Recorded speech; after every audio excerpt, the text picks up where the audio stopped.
하나님의 은혜와 축복이 우리 성도님들에게 넘치기를 원합니다. 오늘은 주님이 기뻐하는 삶이라는 제목으로 함께 말씀을 나누기를 원합니다. 솔로몬은 인생을 살면서 인생이란 무엇인가? 라는 질문을 던지고 거기에 대해서 답한 것이 전도서 1장부터 12장까지의 내용입니다. 보통 솔로몬을 지혜의 왕이라고 하죠. 지혜의 왕이었던 솔로몬은 인생이란 무엇인가? 솔로몬은 세 가지로 이야기했어요. 인생은 참으로 헛되다. 헛되고 헛되다. 근데 헛된 것으로 끝나는 것이 아니라 여호와를 경외하는 것이 사람의 본분이다. 그러니까 하나님을 경외하면서 사는 것은 헛되지 않다 그 말이에요. 근데 하나님이 없는 인생은 헛되다 그거예요. 또 하나는 우리 모든 인생은 다 죽는다. 저거 보니까 다 죽음의 길로 가더라. 알렉산더도 죽더라. 다 죽는 거예요.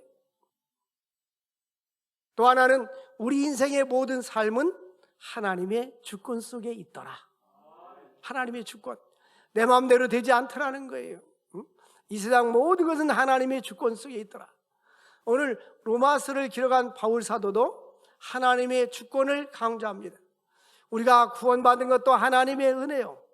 내 힘으로 된 것이 아니라 그 휘트리라는 사람은 하나님의 은혜로 이 쓸데없는 자 왜 나를 구원해 줬는지 나는 알 수 없도다.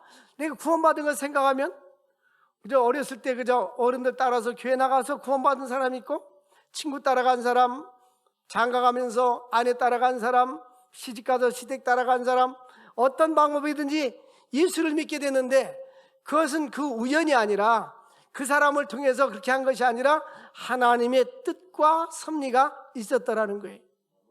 그래서 바울 사도는 로마서 11장 36절에 이는 만물이 주에게서 나오고 주로 말미암고 주에게로 돌아갑니다.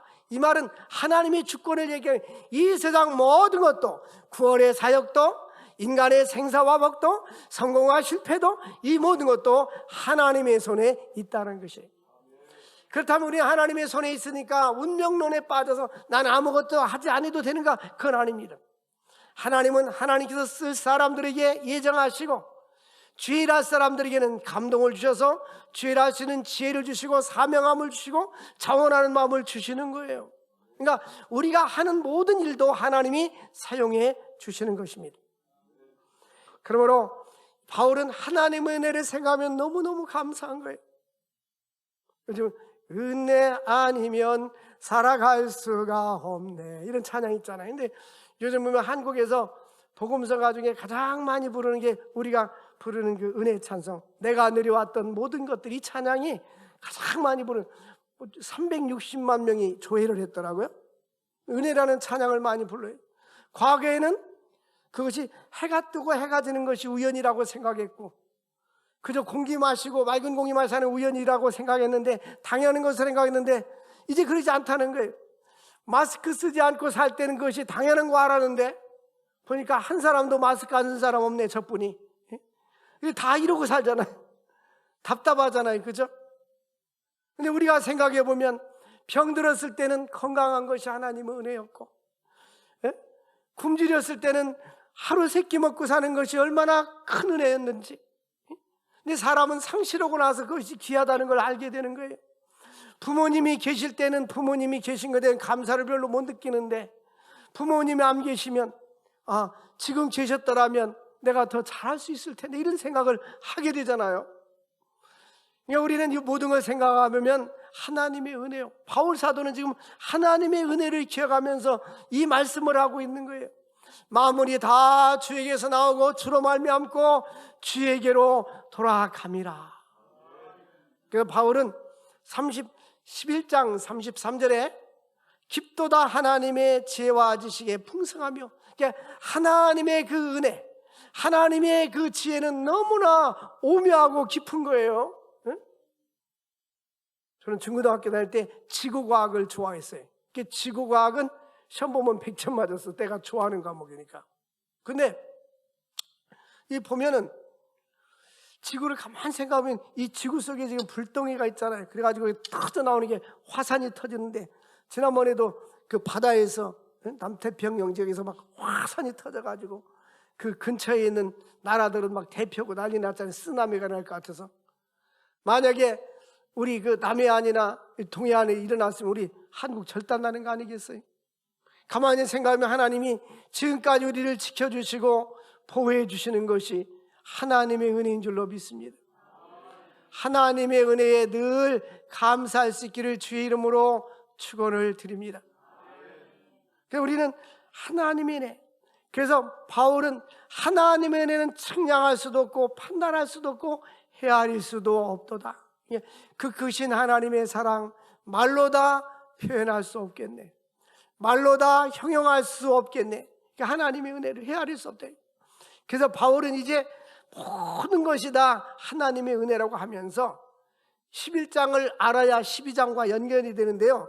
로마서 11장에 보니까 35절에 누가 주께 먼저 드려서 갚으심을 받겠느냐, 이 말씀이 무슨 뜻이냐면, 누가 어떤 사람이 먼저 하나님 앞에 헌금을 많이 드려서, 아니면 물질을 드려서, 생명을 드려서 너는 이만큼 드렸으니까 너 구원받을 수 있어 라고 할 수 있겠느냐는 거예요. 우리는 이 지구 땅덩어리를 하나님께 드린다 할지라도 우리 생명과 바꿀 수 없어요. 그것 때문에 구원받는 것이 아니에요. 누가 자기의 공로나 자기의 노력이나 자기의 헌신을 통해서 구원받을 수 있겠느냐, 누가 먼저 하나님 앞에 드려서 갚음을 받겠느냐, 그럴 사람은 아무도 없다는 거예요. 그럼 어떻게 구원받았냐? 예수 그리스도의 은혜로, 하나님의 공로로, 십자가의 보혈의 공로로, 은혜로 우리는 값없이 구원을 받은 거예요. 그러니까 하나님이 우리를, 지옥 가는 우리를 구원해 주셔서 영원한 천국에 들어갈 수 있게 해주셨으니 우리는 감사할 것뿐이 없는 거예요.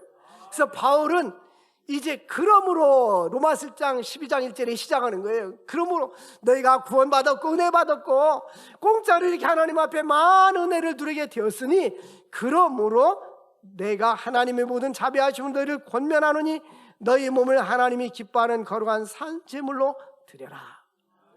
이 말은 우리 몸을 통해서 주의 일을 하라는 거예요. 하나님께 예배드릴 뿐만 아니라 우리 몸을 통해서 하나님이 기뻐하는 일을 많이 하다가 이 세상을 떠나라, 그 말씀이에요. 너희 몸을 통해 하나님 앞에 산제사를 드리라는 말은 헌신하라는 말입니다. 이 헌신에는 두 가지 의미가 있어요. 하나는 우리의 몸을 드린다는 의미입니다. 첫 번째는 예배나 개인적인 경건 기도 시간을 통해서 내 몸을 예배하는 데 드리고 기도하는 데 내 몸을 드리라는 것이 첫 번째 의미고, 두 번째는 우리의 마음을 하나님 앞에 드려서 헌신하는 거예요. 구약의 말라기 1장에 보면 구약시대 사람들이 하나님 앞에 제사 제물을 가지고 왔습니다. 많은 제물을 이렇게 가지고 왔는데 하나님이 기뻐하지 않았어요. 왜 기뻐하지 않았을까요? 그들이 제물을 이렇게 가지고 왔잖아요. 제물을 가지고 왔으면 하나님이 기뻐해야 될 텐데 왜 기뻐하지 않았을까요? 마음이 없기 때문에. 송아지를 끌고 오고 양을 끌고 오고 비둘기를 가지고 왔는데 저들이 마음이 없었어요. 하나님께서 이렇게 말씀합니다. 너희들이 어찌하여 나에게 눈먼 것을 가지고 왔느냐, 병든 것을 가지고 왔느냐. 마음이 없으니까 하나님 앞에 형식적인 제사를 드리니까 차라리 문을 닫았으면, 성전 문을 닫았으면 좋겠다. 너희들은 마당만 밟을 뿐이니라, 그 말씀이에요. 우리는 외적인 헌신도 중요하지만 더 중요한 것은 내 마음의 내적인 헌신이 더 중요한 거예요. 그러니까 찬송가에도 보니까 바치어라 내 마음을, 우리가 이 마음을 주님께 드리는 것이 중요한 거예요. 우리는 적은 것에 대해서 감사할 줄 아는 사람이 돼요. 하나님은 우리들이 우리의 마음뿐만 아니라 우리의 삶을 온전히 하나님께 드리기를 원하십니다. 그러므로 우리는 그리스도인에게 헌신하기 위해서 어떻게 하면 내가 헌신하는 삶을 살 수 있을까? 그것은 바로 경건한 삶을 살아야 돼요. 이 경건, 그리스도의 경건의 필수적인 것이 바로 기도 생활입니다. 우리는 기도에 대해서 많이 들어왔어요. 제가 많은 세계적으로 성장하는 교회들을 연구해 봤어요. 리서치해 봤어요. 지금도 마찬가지입니다. 교회가 기도합니다. 목사님 혼자 기도하는 성도들이 기도합니다. 그 교회가 모여서 기도하고 릴레이 기도하고 금식하고 이 영적으로 살아있는 교회는 폭발적으로 성장하는데, 기도가 없는 교회들은 살아있다는 이름은 있지만 죽은 교회예요. 라오디게아 교회 같아요. 개인적으로 마찬가지.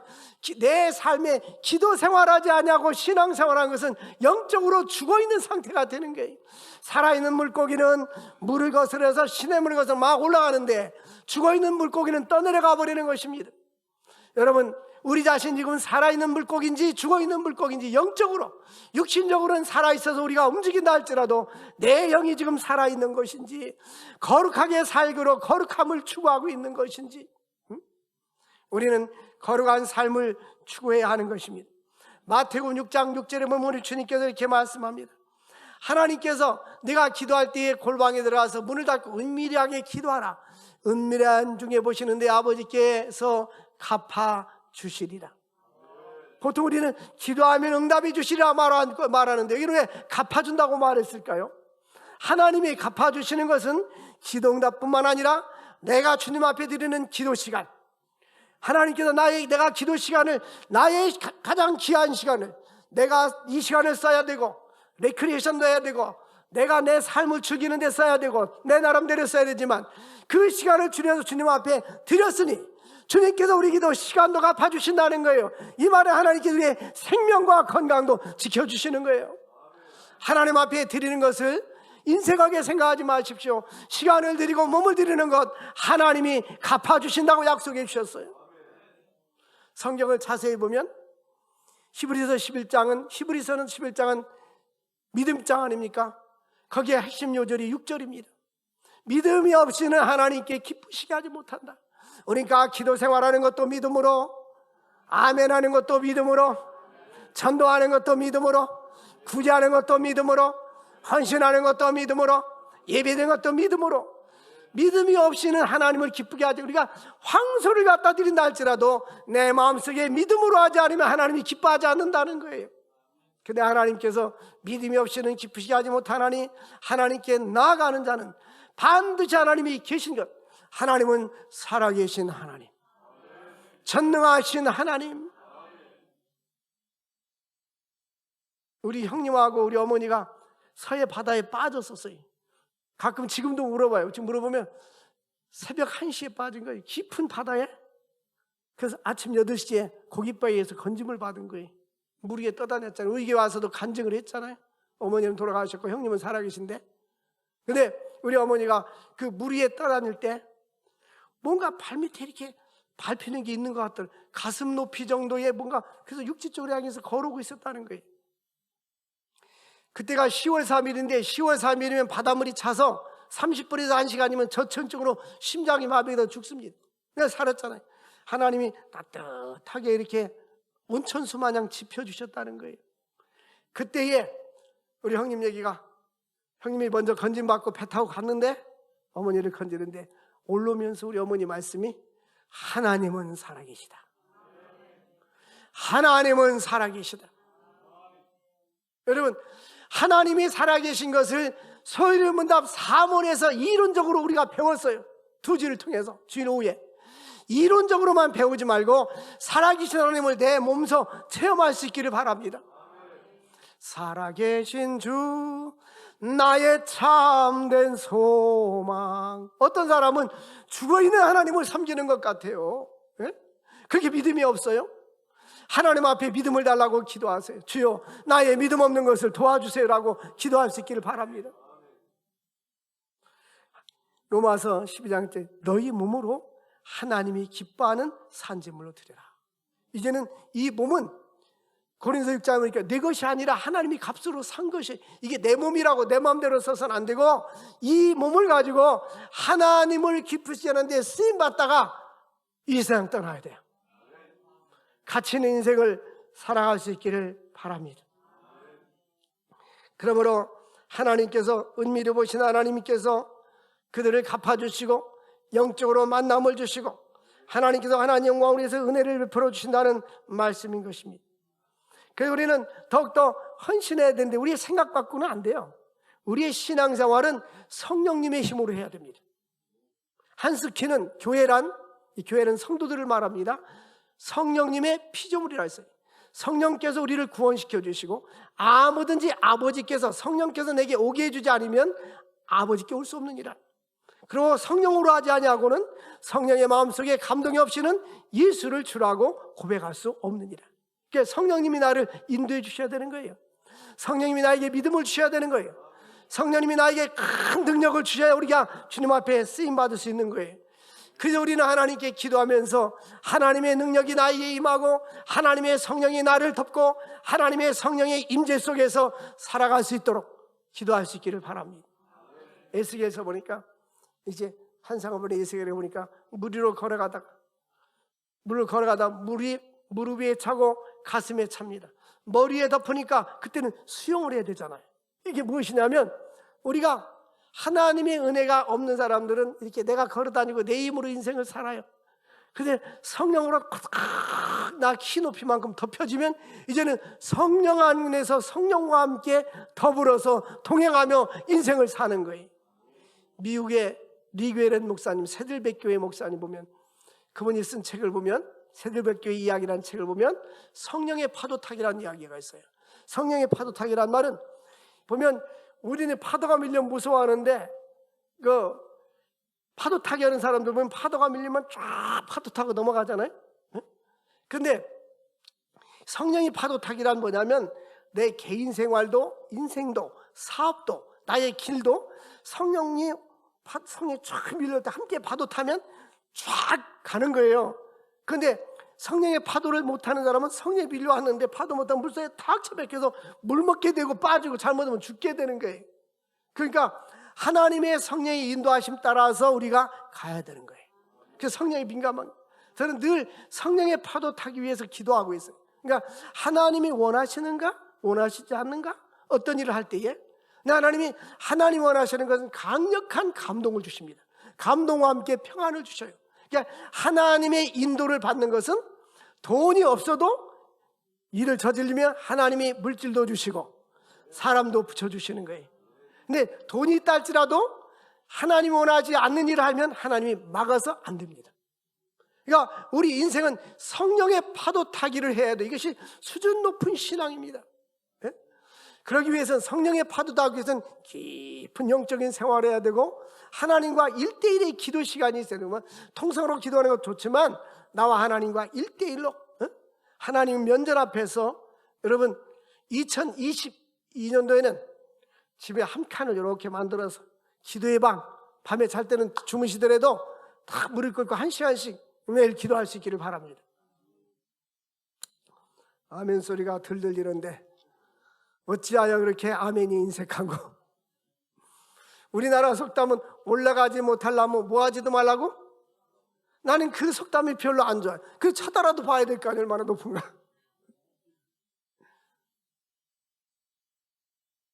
여러분 다른 거는 환경이 안 좋아서 우리가 못할 수 있어요. 돈이 없어서 못할 수가 있어요. 그러나 기도는 아니잖아요. 길을 가면서도 할 수 있잖아요.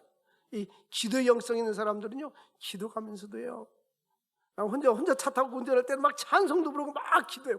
아무도 없으니까 내가 혼자 가니까 그 대신 눈을 뜨고 해야 돼. 정신 차리고 눈 감으면 안 되잖아요. 그래서 너희 몸을 하나님이 기뻐하는 거룩한 산제사로 드려라. 여러분 우리가 이렇게 헌금을 드리잖아요. 우리 헌금을 드리면 물질 드리면 다 드렸다고 생각하는데 하나님은 먼저 우리에게 몸을 드리기를 원한다니까요. 하나님 내 몸을 하나님이 기뻐하는 거룩한 산제사로 드려라. 우리 찬송가 보면 주 예수 대문 밖에 기다려 섰으니 이게 아마 세계에 있는 모든 목사님 똑같을 거예요. 대한민국 목사님은 더 말할 것도 없고 주일날 이렇게 설교잖아요.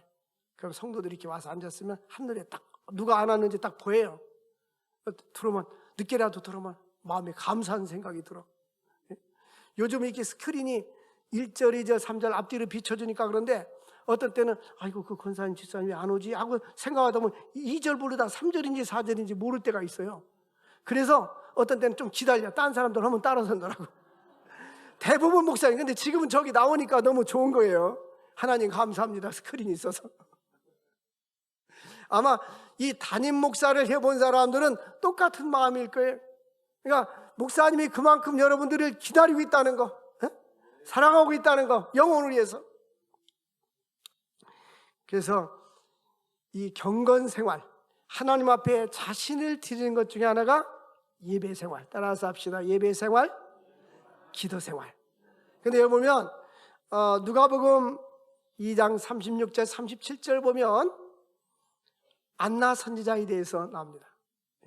이 안나 선지자는 결혼한 지 7년 동안 살다가 과부된 지 84년 동안, 남편과 함께 7해 동안 살다가 과부되고 84세가 되었는데, 이 사람은, 여기서부터 함께 읽어보겠습니다. 시작. 이 사람이 성전을 떠나지 아니하고 주야로 금식하며 기도함으로 섬기더라. 그 보면 끝에 보면 섬기더라.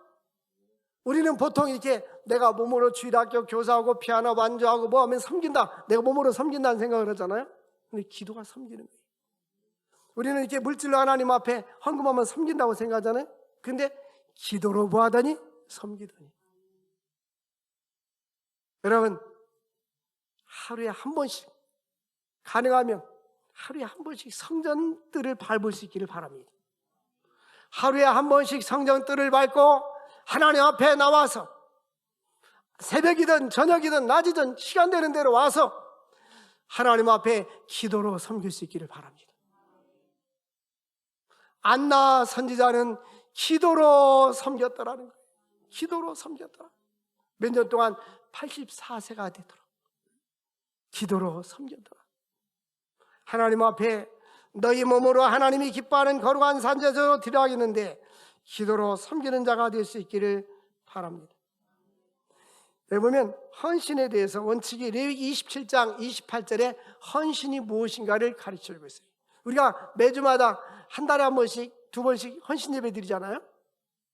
근데 진정한 헌신은 뭐냐면, 그 헌신 예배 드리는 부서가, 그 성도들은 정말 헌신이 있어야 되는 거예요. 어떤 사람이 자기 소유 중에서 오직 여호와께 온전히 바쳐진 모든 것은 사람이든지 가축이든지 기업이 바치든지 팔지도 못하고 무르지도 못하나니, 이 말은 뭐냐면, 구약시대 때 보면 내 아들을 하나님 앞에 바치겠습니다, 한나가 서원했어요. 그러면 이제는 더 이상 물릴 수 없다는 거예요. 또 이 소를, 이 양을, 또 이 밭을 하나님께 바치겠습니다 하고 바쳤잖아요. 그런 것은 팔지도 못하고 물릴 수도, 이거 아닙니다 하고 물릴 수도 없다는 거예요. 이게 헌신이에요. 바친 것은 다 누구 것이에요? 여호와께 지극히 보여 거룩하다. 그러니까 우리 하나님 앞에 우리는 이와 같이 하나님께 나의 삶을 온전히 드려서 하나님을 기쁘시게 할 수 있기를 바랍니다.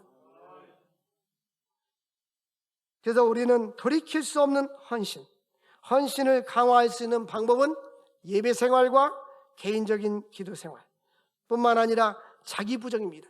마태복음 16장 24절에 아무든지 나를 따라오려거든 자기를 부인하고 자기 십자가를 지고 나를 쫓을 것이니라. 이 자기가 부인이라는 것은 예를 들면, 제가 자주 말씀을 드렸지만 우리나라 최초의 선교사가 최찬영 선교사입니다. 그때 미국 풀러 신학대학원에 유학 가기로 되어 있고, 그리고 자기 아내는 의사인데 미국의 의사 병원에, 그 옆에 있는 병원에 취업하게 됐었는데, 우리나라 대한예수교 장로회에서 최초로 당신이 선교사로 가야 됩니다, 당신뿐이 선교로 할 사람이 없습니다.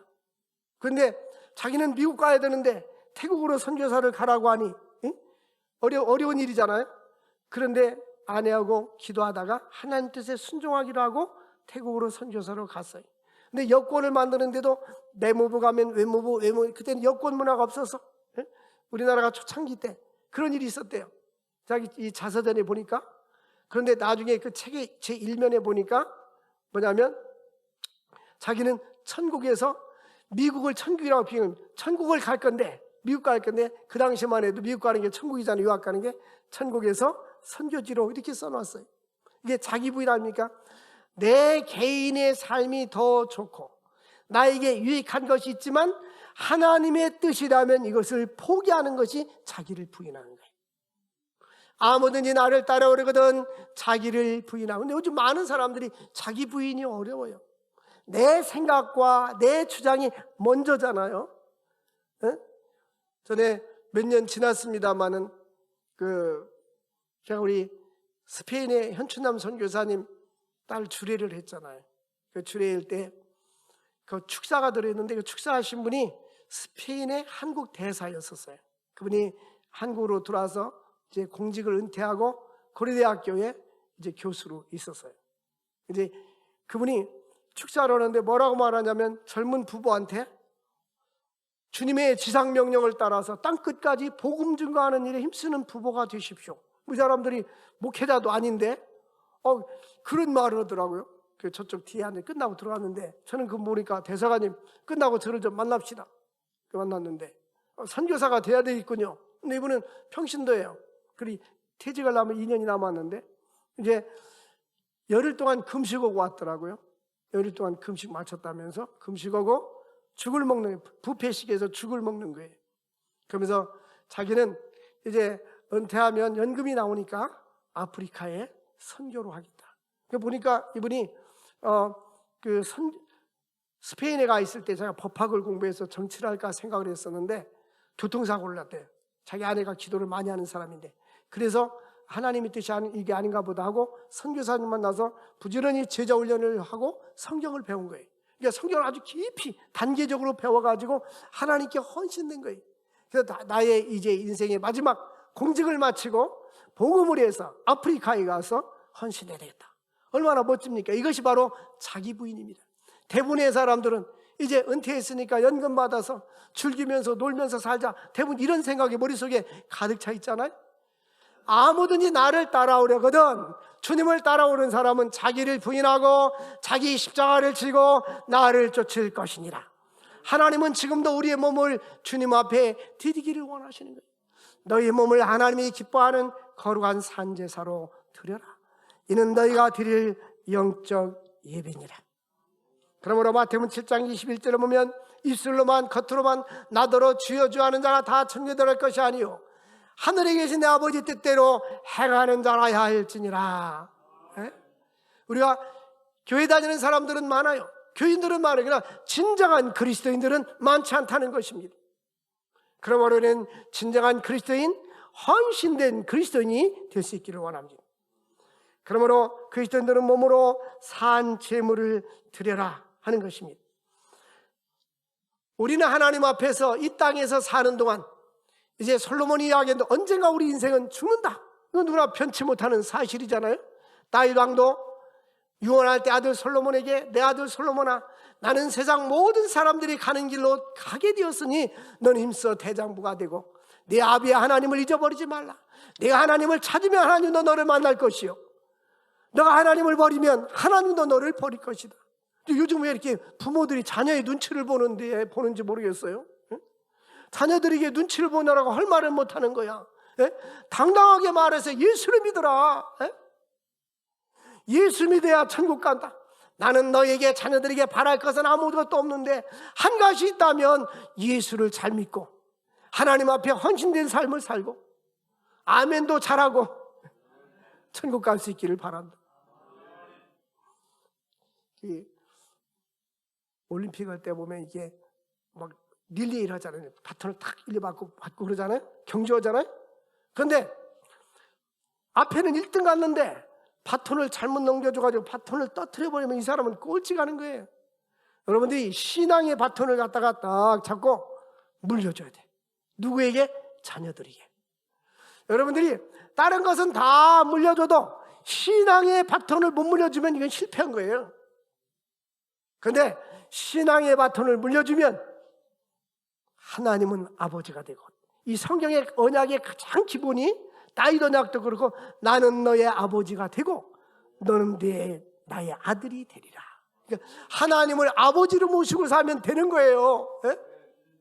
그러니까 이 신앙의 바톤을 물려줘야지. 신앙의 바톤을 물려주지 않으면 아무리 많은 것을 소유했어도 nothing, 아무것도 아니에요. 행복감도 없고요. 영적인 충만함도 없고 하나님과 밀접한 관계가 없는 거예요. 하나님과 관계없는 사람이 되는 거예요. 이 세상에서 가장 불쌍한 사람이 하나님 없는 사람이에요. 하나님 없이 사는 사람이에요. 하나님을 떠나가는 거예요. 이 찬송가를 자세히 보면 그냥 부르지 말고 가사를 마음속에 음미해 보세요. 주 떠나가시면 내 생명 어때네. 하나님이 없는 인생은 비극입니다. 비극. 그리고 지옥 가잖아요. 지옥에서 천년만년 영원토록 고통을 당하는데 예수를 구주로 영접하는 자, 곧 그 이름을 믿는 자는 하나님의 자녀가 되는 엑수시아 권세를 주었느니라. 하나님의 자녀가 되는 것, 이보다 더 큰 축복이 없는 거예요. 뿐만 아니라 바울은 산제사를 드리면서 모본을 보이는 삶, 고린도전서 11장 1절 보니까 바울은 이렇게 고백합니다. 내가 그리스도를 본받는 자가 된 것처럼 너희는 나를 본받는 자가 되어라. 여러분, 신앙에 목사님은 성도들의 본이 되어야 하고, 목사님은 성도들의 본이 되어야 하고, 또 장로님도 성도들의 본이 되어야 하고, 권사님도 성도들의 본이 되어야 하는 거예요. 부모님들은 자녀들에게 본이 되어야 하는 거예요. 우리가 잘 아는 대로 그 이솝 우화에 나와 있는 바다의 개 있잖아요. 개는 옆으로 걸어가는 개 이야기를 많이 들었잖아요. 엄마 개가 자녀들 훈련시키는데 쫙 놓고 앞으로 카트니까 이 개가 옆으로 가는 거야. 하나 둘 하나 둘 하나. 엄마 개가 아니고 개가 막 이 개가 화가 나서 너 왜 엄마 말 안 듣는 거야? 다시 한번 찬스를 주겠어. 앞으로 가니까 또 옆으로 하나 둘 하나 옆으로 가는 거예요. 엄마가 진짜 화가 나는 거예요. 그러니까 자녀들이 엄마가 시범을 보여주세요. 봐, 엄마처럼 앞으로 가 하나 둘 지도 옆으로 가는 거예요. 이게 바로 보여주는 교육입니다. 이 교육학에서도요, 이 보여주는 학습, 이 모델의 학습, 이거를 중요하게 생각합니다. 사람들은 본대로 살게 되어서요. 예외도 있지만 예외도 없지만 대부분 예를 들면 아빠가 엄마를 계속 구타한다. 그럼 나는 커서 저러지 말아야지. 근데 그렇게 되는 거예요. 아빠가 알코올 중독이다. 나는 커서 저러지 말아야지. 따라서게 되는 거예요. 이게 바로 보여주는 거예요. 관찰 학습. 보고 관찰한 대로 배운 대로 눈으로 본 대로 살게 돼 있는 거예요. 인도 사람 보세요. 손으로 먹잖아요. 늘 그거 보고 손으로 먹는 거예요. 인도 목사님 왔을 때 젓가락 줘도 때로는 불편하니까 또 다시 손을 가는 거예요. 그래, 한국 놈 매너라고 그렇게 하면 안 된다고 가르쳐줘요. 이게 습관되고 훈련돼서 그런 거예요. 늘 말과 행실과 믿음과 정절에 대하여 믿는 자에게 본이 되어라. 그 언어도요, 이렇게 걸러져야 되고 순화돼야 돼. 언어도 걸러지고 순화돼야 되는데 이거 훈련이 돼야 돼요. 이 모델링이 돼야 돼요. 모델링. 네? 그래서 바울 사도는 언제나 모본을 보였어요. 뿐만 아니라 히브리서 13장 7절 보니까 너희들은 영적 지도자들을 주의하여 보고 너희 인도하는 생각을 보고 행실을 결말을 주의하여 보고 그의 믿음을 뭐하라? 본받아라. 영적 지도자들의 믿음을 본받아라. 영적 지도자들은 세상 부귀영화를 생각하면 못하는 게 하나님이 첫째는 소명이 있어야 되고 본인도 사명이 있어야 돼요. 하나님께 부름받은 소명감이 확실한 사람은 주일 아니면 낙이 없어. 하나님을 위해서 그들이 애쓰고 수고하잖아요. 바울은 빌립보서 3장 17절에 보니까 형제들아 너희는 함께 나를 본받으라. 우리 빌립보서 3장 17절 우리 함께 같이 읽겠어요. 시작. 형제들아 너희는 함께 나를 본받으라. 그리고 너희가 우리를 본받은 것처럼 그와 같이 행하는 자들을 눈여겨보라. 이게 뭐냐면 바울을 따르는 자들에게 빌립보 교인들이 나를 본받으라고 말하고 또 너희가 나를 본받은 것처럼 그같이 행하는지 안 하는지 그렇게 따라 사는 자들을 눈여겨서 보아라, 그 말씀이에요. 응? 여러분, 삶의 모범, 여러분들 집에 가면 집에서 A4 용지에다가 이게 써놓으세요. 자꾸 마음에 되새기세요. 내가 그리스도를 본받은 것처럼 너희는 나를 본받으라. 네? 써붙여놓으세요. 내가 본이 돼야지. 우리 자녀들에게 본이 돼야지. 자녀가 아무도 없는가 봐. 우리 성도들, 나는 자녀들에게 본이 돼야지. 나는 우리 직장에서 본이 돼야지. 교회에서 본이 돼야지. 이게 바로 너희 몸으로 하나님께 산제사 드리는 거예요. 나 혼자만 기도하고 예배드리는 것을 끝나는 것이 아니라 어느 곳에 있든지 모델이 되고 모범이 되고 나의 인격과 신앙과 삶과 언어가 모델이 되어야 되는 것, 이것이 바로 헌신된 삶인 것입니다. 세 번째로는 그리스도인들은 하나님을 기쁘시게 하는 뜻을 분별하며 살아야 합니다. 보면 2절에 너희는 이 세대를 본받지 말고, 이 세대란 말은 이 세상을 이야기합니다. 이 세상 사람들이 쾌락과 향락과 방종에 빠져 사는 것을 본받지 말고 오직 마음을 새롭게 함으로 변화를 받아 하나님이 선하시고 기뻐하시고 온전하신 뜻이 무엇인지 분별하도록 하라. 그러니까 하나님이 기뻐하는 뜻이 무엇인지 분별해서 하나님이 기뻐하는 대로 살아라, 이 말씀인 것입니다. 우리는 내 마음대로 되는 것이 아니에요. 나도 내가 내 결심 가지고 되는 게 아니에요. 찬송가 내 힘과 결심 약하여 늘 넘어지기 쉬우니, 우리의 결심이 연약해서요 결심한 대로 잘 안 돼요. 그러면 하나님이 도와주셔야 돼. 스가랴 4장 6절에 보면 이는 힘으로 되지 아니하고 능으로 되지 아니하고 오직 나의 성령으로 되느니라. 하나님께서 우리의 마음을 변화시켜 줘야 돼. 에스겔서 11장 19절과 20절에 보면 하나님께서 이렇게 말씀합니다. 내가 그들에게 한 마음을 주고, 일단 마음을 줘서 그 속에, 마음 속에 새 영을 부어주시는 거예요. 하나님께서 이 새 영은 성령을 말합니다. 그 몸에서 돌 같은 마음을 제거해 주시고, 돌 같은 내 마음 곧 녹여주소서. 돌 같은 마음을 녹여주시고 살처럼 부드러운 마음을 주옵소서. 그리고 20절에 보니까 하나님께서 그들은 내 백성이 되고 나는 그들의 하나님이 되리라. 이게 사무엘하 7장 다윗의 언약하고 똑같은 거예요. 성경에서 언약의 핵심이 뭐냐면 나는 너의 하나님이 되고 너는 내 백성이 되고 나는 너의 아버지가 되고 너는 나의 자녀가 된다는 말이에요. 아버지가 되면 너를 책임져 주겠다는 거예요. 하나님이 기업이 될 테니까 근심하고 걱정하지 말고 무엇을 먹을까 말까 너무 염려하지 말라는 거예요. 우리가 열심히 노력하면 하나님이 책임져 주시겠다는 거예요. 오늘도 하나님의 성령의 능력을 힘입어서 기도할 때마다 하나님, 내 마음을, 돌 같은 내 마음을 녹여주시고 생을 부어주시고 부드러운 마음을 주셔서 하나님의 은혜 가운데 거하게 해달라고 기도할 수 있기를 바랍니다. 주여 우리를 변화시켜 주십시오 하고 기도해서 하나님께 쓰임받는 우리 모두 다 내 몸으로 하나님께 쓰임받는, 저의 기도 제목은 그런 겁니다. 개인을 위한 하나님, 나를 더 크게 써주십시오. 우리 한국교회를 위해서 또 세계 모든 민족을 위해서, 선교사들을 위해서, 그래서 제가 선교사들 훈련을 위해서 이 코칭 수업을 또 했잖아요. 그 코칭 훈련 받고 스페인에 가서 유럽 선교사들을 모아놓고 매년마다 그 코칭을 했는데 지금 코로나 때문에 못 가잖아요.